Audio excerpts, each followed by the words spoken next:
Like the caption says, I am going to be telling you guys how I was able to secure a role as a support worker, the kind of questions I was asked during the interview. One of those few lucky ones I was able to still secure a support role directly from the kitchen. Now to the difference between a support job and a care job. Basically just like you're going to visit your friend and you're having a chat with your friend, and that's it to this support. They have similar interview questions because I've done quite a number of them, and I can say for a fact that they are similar. They have similar interview questions because, and these are some of the questions, the ones I can say, okay, these ones have constantly repeated itself, like questions that I'm going to list out now. I can say that these ones are like permanent questions that you will always come across.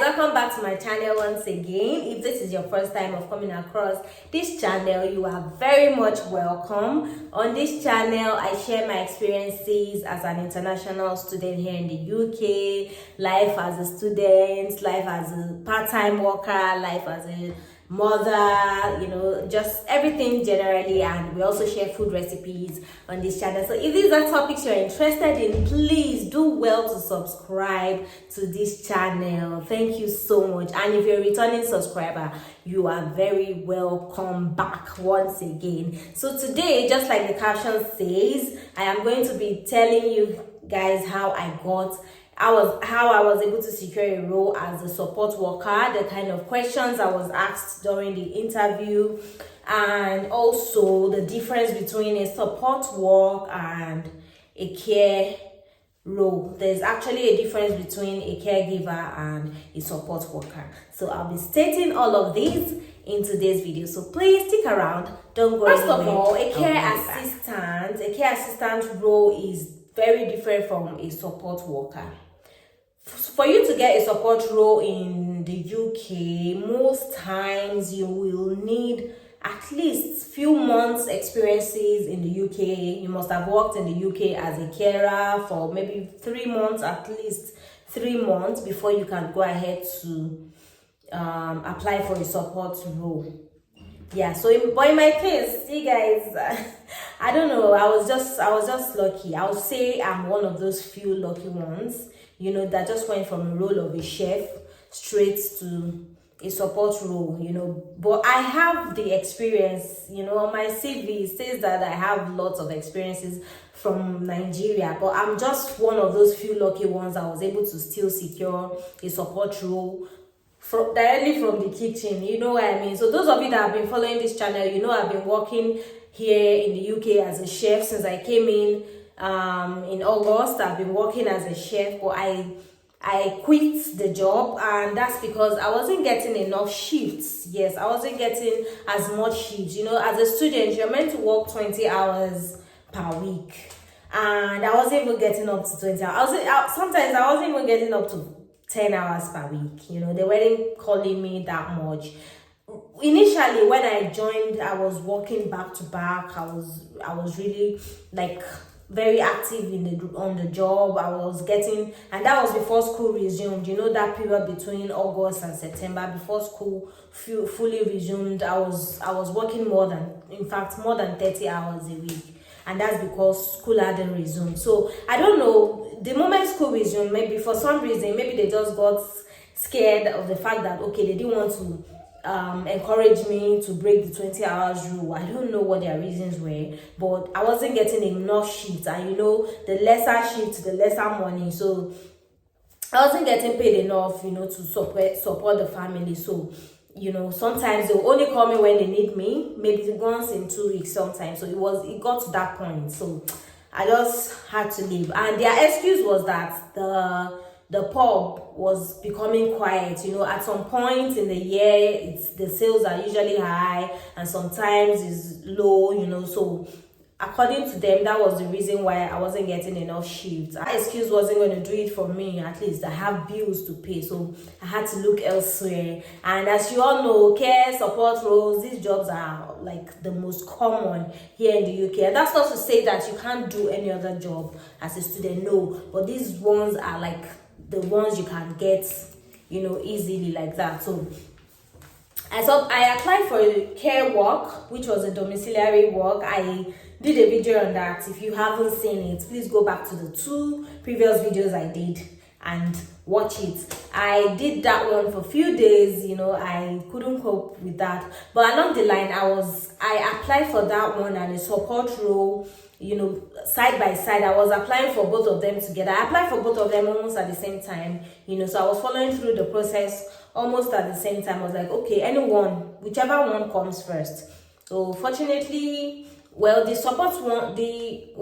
care one came first, and I thought I could use that to hold body before the support one comes, but I couldn't. It's not something I wanted to use to hold body, so I couldn't cope. I did it for just few days, and I know people that do it for months. I know people that are still doing it for till now. That's not to say that I am better than them or anything. No, it's just our tolerance level. If you get what I mean, like, okay, our endurance level is very different from each other. I just couldn't cope. For me, for reasons best known to me, I couldn't cope with the domiciliary. For those of you who don't know what domiciliary care is the one where you go from houses to houses, to offer them care and, personal care, make their food, clean them up and all of that. So I just couldn't cope and I had to. And that was because the support one had already clicked. Yeah, they had done the DBS check, they had done every other documentation, and I was good to go. So yes, so I started the support job, and now to the difference between a support job and a care job. First of all, a care job is the one where some of them are domiciliary. You go to the client's houses, the service, some of them call them service users. Some people call them clients. So the domiciliary care is the one where you go to their homes and render these services to them. You give them medication, you give them their personal care, like you help them with personal care, like helping them with their brushing of their teeth, bathing them, cleaning them up, and sometimes making their meals, just basic things you do on a day-to-day life. That's what you do as a caregiver. As a care assistant, that's what you do as a care assistant. You help them with their day-to-day life, with their meals, with their general personal care. You help them tidy up their houses if there's need for that. You do their dishes, you prepare their meals, you clean them up and give them medication and all of that. The care workers, these are people that are vulnerable, people that sometimes don't have the capacity to even do anything. That's the care. Some of them don't even have the capacity to talk. Some don't have the capacity to walk, some don't have the capacity to do, and some are old, just basically vulnerable people and aged people. So these are the people you offer your care. These are the people you offer care services to: old people, vulnerable people generally, people who have no capacity to talk, no capacity to walk, that have zero capacity or little or no capacity to do anything. These are the people you offer care services to. So these are the ones you go to their house, people that are old, that are near death, 70s, 80s, vulnerable people generally, or if they could be young too, just maybe people that have no capacity to stand up or to walk, or you're just helping them live their lives. You know what I mean? So that is what a care assistant does. And for a support worker now, the difference between a caregiver and a support worker is that for support, you're helping people that are dependent to become independent. In terms of, people that are dyslexic, those that have dyslexia. For instance, even in school environment, you offer support to students. Yes, people work as support workers in schools, in homes, in just generally in life, you offer support to students that are like that have like dyslexia, that have that don't really have the capacity to read or write, but they understand. It's not like these people can't think, or they can do these things. It's just disabled, people that sometimes maybe that have like Down syndromes, or like autistic, or people that have dyslexia, and that are in school. You're helping them. What you do as a support worker, that's for the ones that are in school. You're helping them with their assessments. You're like reading what the lecturer, what's on the brief, or whatever is on the handbook to them. That's basically what support does. Support doesn't really require you giving them personal household assistance like that. You're just helping them live independently, if you get what I mean. So support is like easier. Sometimes you give medication too if you're doing support, and there are support homes as well. There are offices where they have people that, so for support now, it's just basically people that are disabled, or people that have mental illness, those kind of things. This time around, they are not totally incapacitated, unlike for the care. You know what? So for the care, they are like incapacitated. They can't really do much themselves.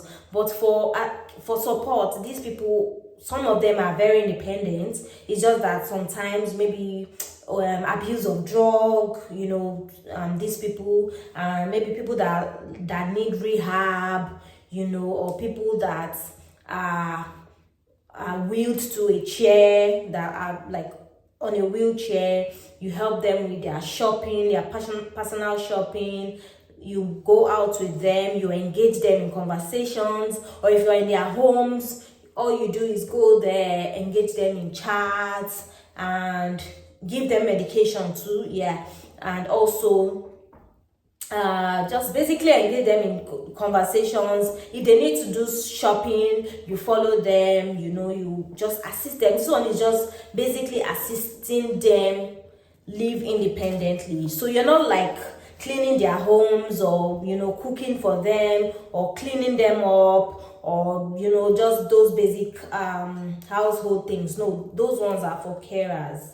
So now for support, all you're doing is assisting, like you're just basically giving them moral support, or you're engaging them in conversations, or you're reminding them of taking their medications and taking them on a walk, So for me, support is much more advanced and easier. So that's the one I got, and so far so good. I'd say so far it's been good, compared to so I can say so far so good, so far, because I've been on night shifts and doing the support work, and it's been splendid. I won't even lie to you guys. It's been like very easiest thing ever, because all I do at night is call some of them and say remind them, and prompt them to take their medication. That's all I do. And sometimes throughout the night I get to call maybe two or three people and say, it's 10 p.m. have you had your medication? Or sometimes some of them call into the office and they go, I'm feeling lonely, I'm doing this, and all you need to do is just reassure them and say, no, don't worry, everything will be fine. And that's it for the job I'm doing now, guys. That is basically all I do. Just go there in the night, call people, have you had your medication? Or sometimes if it's not so late, there's this client that I have to go to also and say, basically just check on them at night. Sometimes by 9 p.m. I go there, and that's the only one for the shifts. Just go there and say, oh girl, hello, how you doing? Have you had your medication? Basically just engage there, just like you're going to visit your friend, and you're having a chat with your friend. And that's it to this support role. So it's much more easier. And so I can say so far it's been good, So yes, that is what I'm doing now. And during the interview, and I would like to also mention some of the questions, likely questions you're going to meet if you're going for a support role or a care assistant role. They have similar interview questions because I've done quite a number of them, and I can say for a fact that they are similar. They have similar interview questions because they have one thing in common, which is giving people support and helping them, and basically just helping the vulnerable. In both cases, you're helping vulnerable people, so they have similar questions. Yes, and these are some of the questions, the ones that I can say, okay, these ones have constantly repeated itself, like they've constantly come, they like these particular ones, these 5 questions that I'm going to list out now. I can say that these ones are like permanent questions that you will always come across in any care or support interview. In any care or support interview, these questions are constant. Like, it's not like the only questions though, but there are other questions that you'll be asked as well, but these 5 ones are like constant. These ones will always show up, because I've done quite a number of care interviews and also support interviews, but I noticed that these questions I'm about to list out now are constant. They've constantly come out. So now the first one is they'll ask you about confidentiality, and what do you understand by confidentiality? And you just go on and tell them, oh, confidentiality is protecting the client's privacy, not discussing the client with anybody, blah blah blah, basically just protecting the client's data and information. You're not supposed to tell client A about client B, or you're not supposed to discuss your client with your friends or family or their issues and say, oh, this person is Mr. This and this is the ailment he's suffering from. No, you can't do that. So that's basically what confidentiality is, and this is something that will definitely come out in any care or support interview. Now, another question that I noticed that is constant, that I've been asked in several care interviews, is, have you been in a tough situation with a client, and how did you? This one even comes out in warehouse interviews, or basically just any organization that has to do with customer service. They ask this question, okay, have you ever been in a tough situation with a client or a service user, or if you claim that you don't care before, were you ever in any awkward situation with your client or your service user, and how did you handle it? How did you manage this situation? So, and these people love stories. I noticed that they really love stories a lot. Once you're telling them your experience, you need to back it up with a lot of stories. So they just enjoy stories. I think that also kind of shows them your personality and the kind of person you are, and how expressive you are also, and how you can communicate very well. Because number one, communication skill is another thing that you must have. You have to be able to communicate very well with your clients, and they just want to see your basic communication skills. So that is why it's always good to involve, so just always include 1 or 2 stories. Oh, I remember, when I worked as a customer service, this situation happened, blah blah blah, or there was this very irate customer that did this, that did that, and this was how I was able to handle the situation. Or if it's in a care environment, oh, this client was really angry on this day, she was in a low moment, I was able to calm her down. Just stories, they enjoy stories a lot. So that is another question that I can assure you will definitely come out in any care or support interview. Have you ever been in any tough situation, or in any tough situation, and how were you able to handle it? I can assure you that this question will definitely come out in any interview, any care or support interview you're going for. So another question that I can assure you that will come out is, how do you communicate with a client who has communication impairment or who cannot talk? Basically they want to know your communication skills. It all still boils down to communication skills. So for this question, you just tell them, oh, non-verbal communication, or you can gesticulate, or you simply write. if they can read, you just tell them, oh, you write it down, or basic.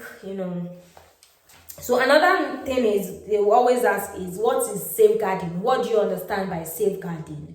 This one has always come out. In fact, sometimes it's even the number one question that comes out, that they always ask, what do you understand by safeguarding? And you should be able to answer them. Safeguarding is basically protecting a client's well-being and human rights. It's kind of similar to confidentiality, just that one is like information, but this one is, you have to protect their human rights, and their well-being. No matter how vulnerable they are still human beings, and they have a history, they have a past, and the fact that they are sick or vulnerable now doesn't mean that they don't have a right. So safeguarding is basically protecting their human rights and well-being, and everything that has to do with your clients. Yeah. So another question that I know has constantly come out in interview questions is, why did you apply for this role? I'm sure I'm sure everybody already knows the answer to that. Oh, I'm passionate. Oh, I love the vulnerable people. Oh, I have the personality. You can answer it in any form you choose to. You can just say, oh, I love helping people. Oh, I love putting smiles on people's faces. Oh, I love to help the vulnerable. It makes me happy. That kind of thing. Just say things that and make them happy. Yeah, so that's it. Have you done care before? Yes, if you have done care before, let them know, oh, I did it from so time to so time. Oh, and if you've not done it professionally like that, you can also say, oh, yes, I have helped my dad who has been suffering from dementia. Oh, I've helped my mother-in-law who has had stroke. Oh, I've helped my cousin who has had one thing, diabetes. Just basically tell stories again. Just tell them, yes. And if you have truly done it back home from Nigeria or Ghana, whatever it is you have done it, just tell them, yes, I have worked in a care home, I have done this, or I've rendered care to the vulnerable for so time. If you have the experience, just tell them. And if you don't, tell them the truth. Oh, but I don't think, at some point, we must have cared for people somehow. So there's really nobody that will say that they have not cared for anybody before. So yes, everybody has the experience, whether it's professionally or not. We all have the experience. We've cared for the elderly before. We've cared for somehow somebody somewhere before. So yes, that's not telling a lie. At some point, we've cared for your children, your auntie, your husband. That is also caring for people. So yes, you have done it before, so that would also really help. And yes, these are coupled with other questions that they will ask. Generally, just basically, they want to see how enthusiastic you are about the job, how much you want the job, how passionate you are about people, and if you know these key things, like safeguarding, confidentiality, if you just have basic knowledge about care. And some of them even ask if you have any certificates, if you have any certification in care. So if you haven't, I'll suggest you do get some certifications from various websites. Some of them are free. Example is Florence Academy. You can get certifications on first aid treatment, on medication, on confidentiality, on manual handling, basically just everything that has to do with care. These are the questions that you're likely to meet if you're going for a care or a support interview. And yes, I already mentioned the difference between a carer and a support giver. A carer, a support giver is basically you're just basically engaging them in chats, you're giving them medication, you're walking them to shop, basically things that are just normal day-to-day life. But for care, it's more of people that are more vulnerable, that have no capacity. You're just basically helping them do everything. Yes, and it's less demanding for support. Yes, so that's basically what I said I was gonna tell you guys, and also the reason why I quit my job as a chef. I wasn't getting enough pay, and it's like I wasn't applying for more chef roles. I was getting more chef roles, but the chef roles I was getting in far places, you know, like London, Manchester, but the ones around here are not, they're not paying that much, you know, compared to the stress, you know, and you know, yeah. So that's basically why I quit the job, and yeah, that's basically why I said I was going to talk to you guys about today how you can apply for a support role. You need to have worked in the UK as a carer for certain months before you can apply. But if you are lucky, you can get a support role with your Niger experience. You know, for those of you that are coming in May, and you know, yes, you, who knows, you can get it. There's nothing that is impossible, you know, so you can get that. And if yeah, but mostly it's for people that have been in the UK for few months. At least you can say that, oh yes, you have basic knowledge in care before you can now move to support. Yes, so, and yes, support roles actually pay more and they are less stressful. Yes, so yes, that's basically it. That's so I hope this video has helped one or two people. If it has, please put it in the comment section, let me know. And if you're going for any interview very soon, please apply these tips, and of course, God first. Put God first and just watch every other thing fall in place. Okay, and till I see you guys in my next video, please don't forget to subscribe to this channel. Please, I am begging. Tell your friends, tell your family members, tell everybody. Please help us to get to 1K subscribers in this first quarter of 2023. I know we can do it, guys. And please, thank you. If you have subscribed already, you need to also click on the notification bell so that you get notified whenever I upload a new video. Okay, I promise to keep you guys glued to this channel, you know, back to back. Until I see you guys again in my next video, please take care of yourselves and God bless you. Bye bye.